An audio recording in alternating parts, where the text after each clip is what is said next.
So good day mga ma'am and sir. Gagawa ako ngayon ng short review kay ToneX. So ano nga ba si ToneX?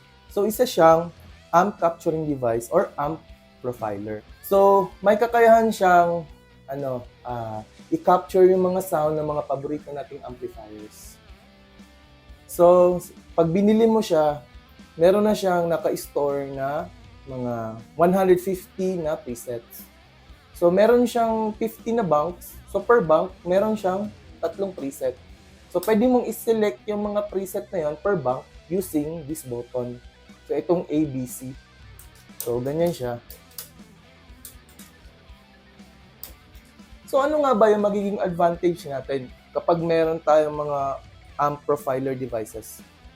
So number one, sa panahon ngayon kapag merong mga event or mga gigs, kadalasan is ginagamit na ng mga sound tech is naka-DI tayo direct sa mga mixer nila, then sa out. Hindi kagaya dati na yung sound natin is kina-capture ng microphone na nakatutok sa amplifier kung saan nakasaksak yung mga gadgets natin or yung mga pedal effects natin. So ngayon, kapag gano'n na yung sistema, yung naka-direct na yung sound natin sa mixer using DI, so kapag ginamit mo is yung mga traditional na stomp boxes, so magiging pangit yung tunog nun. Kasi wala kang dinaanan na amplifier. So dun pumapasok si ToneX. Bale, siya yung magiging amplifier mo. Para yung lalabas na tunog dun sa out ng kung saan ka tutugtog is amplified talaga siya. Means magiging normal talaga yung tunog ng gitara mo, especially kapag naka-distortion ka or naka-high gain ka and naka-clean ka. So sa panahon ngayon, kailangan natin magkaroon ng mga preamps or yung mga amp profilers. So ngayon, bibigyan ko kayo ng mga sample na tunog ng ToneX.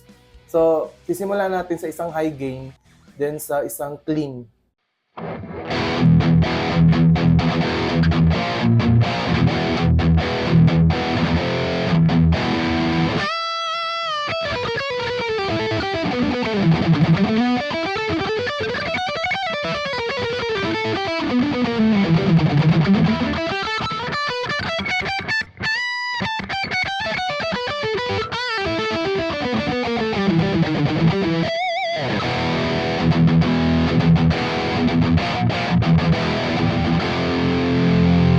Yung isang sample ng high gain ni ToneX.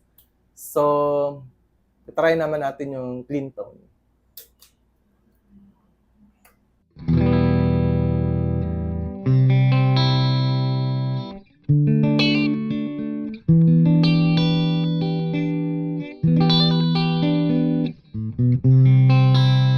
So, nasa middle position yung pickup.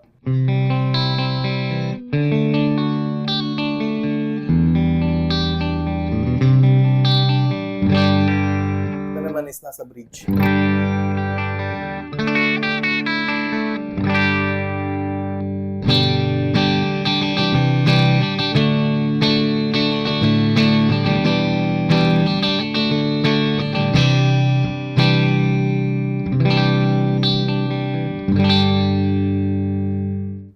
Next naman is high gain din pero mas mas punchy.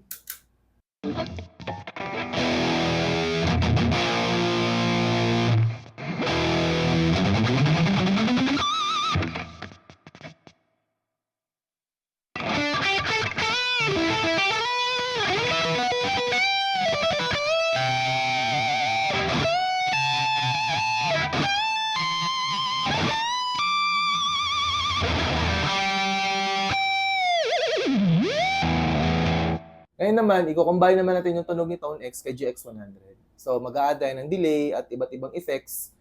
Then, magpe-play tayo ng isang music or solo.